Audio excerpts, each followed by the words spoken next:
In a world dominated by powerful corporations and advanced technology, a dystopian future has evolved. Lowlifes fill the streets and the subways, and the lines are blurred between humans and machines. This is the world of a cyberpunk. Hello, adventurers, and welcome back to the Red Quills. Today, we are discussing how to create a map for your cyberpunk TTRPG. Now, for the rest of this series, we've gone through and explored the other genres that you can play in a TTRPG and D&D and things like that. And we've gone through the kinds of fantasies, horror, pirate maps that you would expect to see. And last week, when I tackled how to do a map for a science fiction setting, specifically spacefaring stuff like space operas like Star Wars and Star Trek, I got a lot of requests about how to do a cyberpunk world. So this is my answer to that question: how to create a map that feels aesthetically like it belongs in a cyberpunk world and allows you as a DM or a GM to give them the information necessary for them to understand the world in a way that immerses them in it. So let's grab out our pens and our pencils, and I'm going to take you through how I created this layered map of a cyberpunk world. Now, when starting this map, I knew that I wanted a completely different approach from any of the others that I've done in this series so far. For many of the fantasy worlds, I went fairly low tech. For the science fiction map, I did my best to appeal to the aesthetics of something science fiction, but fairly old-fashioned, like the computer screens in Star Trek: The Next Generation or in the Alien films. And so for this one, I wanted to really bring to mind the feeling of looking at a subway map, at looking at a digital display on paper, and I wanted to do it by hand. Now, those of you who have watched this channel's videos before know that I make all of the maps by hand. That's kind of the selling point of this channel. I don't tend to use digital programs for any part of the map making process, from the idea making to the final function. And that's a little bit of an obstacle when you're creating a cyberpunk map or a map for a digital future, because obviously these things are supposed to be made digitally. And so if you want to make your own digitally, that is absolutely fine. But this tutorial is how to make one with your own hands. And what I needed in order to do that was an A3 sheet of 180 GSM watercolor paper as our base, and 2 sheets of A3 tracing paper, which is 70 GSM. Now, I've got all of the materials that I used for this tutorial in the description below if you want to check that out, but those 3 are what I used here. And the idea that I wanted to go for when I was making the map was that each layer of the tracing paper adds a different kind of information or a different area to the game. So the base layer that we're going to start with here is what we're going to be putting the broad map itself on. Now, I've created a few city maps for the videos on this channel in the past, most of them in that fantastical style, although I have done some isometric maps of cities. And this one, again, I did really want it to feel like it was something out of a cyberpunk world. So the first thing I did was I chose that color palette. Now, I'm using acrylic pens here, which are very cheap, easy to find. You can find them at most $2 stores. I got mine from Kmart down here in Australia, but where you get them from is entirely up to you. The point is that they are a fairly easy tool to use in order to give bright colors, and that's what I want. We want that neon application of color. So I wanted to use the color contrast between the pinks and the blues, and then the high contrast between the white and the black. And between the two of those, they should shine fairly well through the tracing paper, because again, what we want to do is make sure that everything on the base layer can be read through the tracing paper very, very easily. Now, I do want to address, as I'm going through and I'm creating this map, that the first approach that I had to creating the city blocks was to trace the map first and then fill in the city's roads after that. But I also want to address that I changed my mind on that particular method because it didn't work out so well. So what I did after that, for the second island and the run through, and I went through and fixed my mistake later on, was I ruled out the grid and then use that as the basis, adding in some imperfections with the black pen. And you can see what I mean here. If you use the grid lines as the basis rather than tracing out each individual building, not only does it look tighter and your lines are straighter and the angles are better, but it also means that the city blocks are kind of tighter together, which is really what we want for this cyberpunk world. We want that feeling that everything's been crammed into one small space. So even when I go back later and I tidy up the other island, it feels like there's a lot of space between the individual blocks. The roads are really, really wide. And that works either for the island being, a more wealthy area, so they've got more space around them, or for, as I intended it for it to be when I first did it, like a warehouse area for storage and supplies for the rest of the city. But whatever you do, remember that the second approach was better. And I know what you're saying. Ryan, why didn't you think this through before you actually made the map? And to that, I have no good explanation or response other than that I have never once had a thought before now, and I'm not going to start now. So as I go through and I do the city blocks, I want to talk about the kind of information that we want to be putting on this map. And again, we've got to think about the map and the world in terms of the layers that we're going to be adding into the papers later on. So the base city is just the roads and the layout of the city. If you were to look at it from above, what would that look like? And again, using a cyberpunk world, we are aware that it's going to be fairly three-dimensional. That kind of build-up of the skyscrapers and the large city blocks means that there's layers upon layers of human civilization there, which isn't shown on a top-down view. And I did want to address that it is very doable for you to create several layers of a city in this style using the tracing paper. That's absolutely something you can do. I decided not to do it because I thought my time was better spent showing different kinds of maps that you can layer on top of each other. But I would absolutely recommend that if you were going to make one of these for your own games.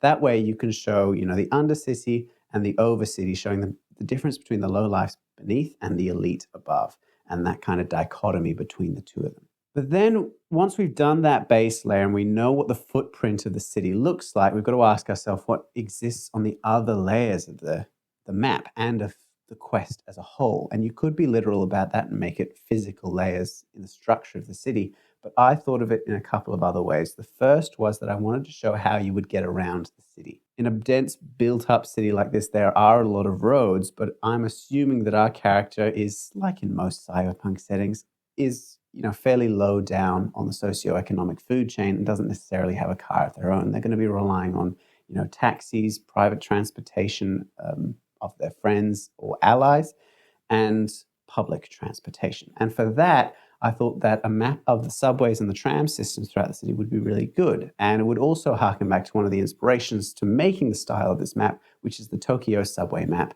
which is just an absolute spaghetti bowl of a mess of information that I love, and thought that it would be fantastic for this particular map. The other thing that I thought would be good is to think of this like a video game. So the third layer that I wanted to put on was the icons. So creating the footprint of the city didn't leave me very much room for putting a lot of information in the city blocks themselves, which is fine, because remember, what we want is for the base layer to be very readable through the tracing paper. So putting too much detail in or too much variation of color is going to detract from the contrast that makes that readable. So those icons and those titles are going to be what we want to add to that third layer. And in this particular case, it could be, if you're running a cyberpunk world, think of it in the terms of video game, places where you can rest and heal, places where you can buy supplies, places where you can procure money or jobs, and then the major quest points as well. And those four things are what I added to our third map. Briefly coming back to what I'm doing when I'm creating the map, I have then added the labels for the streets on the exterior of the island rather than the interior, because it's much easier to read that way. We've got a lot of blank areas on the outside of these little islands, and it's very clear that they're islands because of the color diffraction that I used here, the technique of the pink and the blue. And I would recommend doing that rather than cluttering up that top-down view as well. Again, we want the contrast. And because I built the city on a grid system, partially inspired by, say, New York, which has a very distinct grid system, but I didn't want to number the streets because from, a world building perspective, that's a little bit boring. Sorry, New York. Then all of them had to be labeled, and using the grid system meant that I could approach it from the outside and label along the line of each of the roads. So it's fairly clear which road I'm referring to. And that means that we can't label individual buildings or any of the small alleyways, but that's fine. In a city that we're looking at here, which has, hundreds of roads, it means that I can label, at least 60 or 70 of them without interfering with the readability in the map. And that's really, really good for what we want. So having gone through and labeled everything, we've got the base of the map, and that's only using those three colors, which is the pink, the blue, and the black in that acrylic paint pen. I've gone through with a much thinner Fineliner pen, the black one, for the street names. But otherwise, this is a very, very simple map. And I've used the exterior as well. If you take a look at the borders, and that's something I haven't yet spoken about, those crosses and that border itself and the compass on the bottom left is going to be how we're going to line up those maps, which is something that they do in printing as well. When you print layers of things or you have to calibrate the ink on a printer, you use crosses and lines like that in order to make sure there's no drift in the various layers. So we're going to be using that as well. I'm going to use some blue tack to stick it down and make sure it doesn't shift while I'm working on it. And I'm going to start on the subway system. I'm going to use a lot of those bright colors. Now that we've done the base layer in the black and the white, with only a little bit of the color diffraction on the exterior of the islands, we can start using some bright colors now. Because again, each of the layers that we're creating is supposed to be layered on the base layer and not necessarily on top of each other, and as they'll become harder and harder to read if we do that. So if you think of it as being like, this is base map is what you're giving to your players to start with. This is how they look at the world and they're like, cool, we know nothing about it. It's obviously a very big city. And then you can say, cool, you have unlocked the subway by making friends with this person, or however you want to do it. This is what the subway looks like. And they're like, great, how are we exploring the world? And you say, cool, this is the map for the first quest with the relevant points they're on. And you can update that as you go along. And the various levels of understanding of the world can literally be placed on top of each other, can level up a greater and greater understanding of the world as you go through. And I think that's really fun. And again, this particular train map, the public transportation one, is inspired by the Tokyo one. But of course, that kind of neon line and dark point station label is, fairly universal in the modern day. And again, fairly standard stuff. It's not too complicated here, although I did try as much as I could to mimic that kind of semi-graffitied punk rock looking cyberpunk font, which isn't necessary for you to do. Again, if you're working digitally, you can just type this, but if you are working by hand, the way that I did it was I really tried to stroke the hand up at the end of each of the lines, which really tapered those lines up, and that recreates that cyberpunk font that you might be familiar with. So as we go through, even in terms of the world building, making the subway map really helped me to think about how the inhabitants of the city thought about each of the individual points within the city. And it's something that I don't tend to do because fantasy cities don't tend to have subways. But just putting a lot of attention into, that level of detail in creating the city helped me to break it down. I haven't even written, the suburb area names, the regions. All I've given is the street names and the island names, but doing the subway map helped me to kind of figure out what each of the areas was going to be called and where the population was concentrated, what function each of the individual lines had, where they focused on, which was, of course, going to be where most people worked or the center of the city. And it was really interesting to kind of flesh out the city by doing that. And I would recommend that if you have a cyberpunk city, that kind of public transportation is going to be very, very useful for your characters. If you don't have public transportation, then it could just be, toll roads or taxi routes or things like that. And then finally, we're going to come through and do the third layer, which is, of course, the icons. Now, I mentioned before that I've got three kind of smaller icons, which is in the red, the blue, and the green. Now, I have technically broken the Geneva Convention by making the red cross the symbol for the medical supplies. But all I can say is please don't reproduce and please don't tell on me to the Red Cross. That was just something that I hadn't thought of until after I made the map. So the Red Cross, of course, represents medical areas or hospitals. The blue circles is markets, places where you can trade for things, illicit vendors, and the green rectangles is quest leads or place where you can gather money for further in the game. And I was very influenced by video games here. I haven't actually played Cyberpunk 2077, but I've heard that it's very good. This is just kind of my very quick attempt to add some icons in to flesh the world out. If this were a fantasy world, I would be adding in things like taverns, marketplaces and blacksmiths, and political areas like the town hall or the captain of the guard. And again, those kind of fulfill those three functions: somewhere to rest, somewhere to gather supplies, and somewhere to follow the quest leads. And those three things are what you need on pretty much any TTRPG map. And then I went through and I added the main icons, of which there are 10. 9 of them are the big mega corporations, and one of them is, the final boss area. And between them, that kind of is supposed to be designed to give the players an understanding of where they're supposed to go, and in a relative order, as in the black one is a no-go until they're ready.